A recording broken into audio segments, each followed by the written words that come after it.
वक्फ संशोधन बिल को लेकर देश में इन दिनों घमासान मचा हुआ है। इस बिल को लेकर जहां विपक्ष ने विरोध किया, वहीं केंद्र सरकार और बीजेपी के नेता इसका समर्थन कर रहे हैं।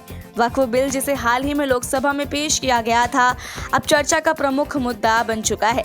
इस बीच बॉलीवुड अभिनेत्री और बीजेपी सांसद कंगना रनौत ने भी इस बिल पर अपनी राय दी और अपनी बेबाक राय से खूब सुर्खियां बटोरी है। कंगना रनौत, जो अक्सर अपने बेबाक विचारों के लिए जानी जाती हैं, उन्होंने वक्फ संशोधन बिल पर मीडिया से बातचीत की। संसद के बाहर कंगना ने कहा कि ये महत्वपूर्ण कदम सिर्फ प्रधानमंत्री नरेंद्र मोदी के नेतृत्व में ही संभव हो पाया है।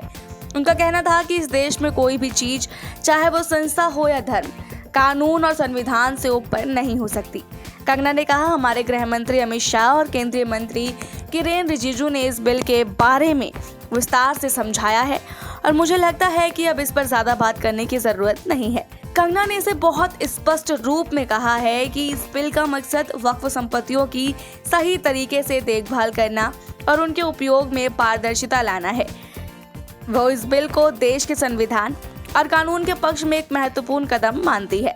जब कंगना से सवाल किया गया कि विपक्ष इस बिल को लेकर आरोप लगा रहे हैं कि सरकार अल्पसंख्यकों की संपत्तियों पर कब्जा करने की कोशिश कर रही है और धर्म में दखल अंदाजी कर रही है, तो कंगना ने इसे सख्त लहजे में खारिज कर दिया।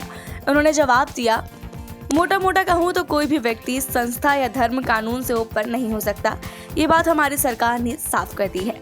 कंगना ने इस बिल को लेकर आगे कहा, अगर मैं इसे और सरल तरीके से कहूँ तो इस बिल का बॉटम लाइन ये है कि इस देश का संविधान ही सबसे ऊपर है और ये बिल संविधान की भावना के मुताबिक है।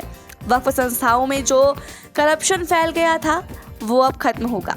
ये दीमक की तरह हमारे देश को खा रहा था और अब हम इससे मुक्त हो जाएंगे।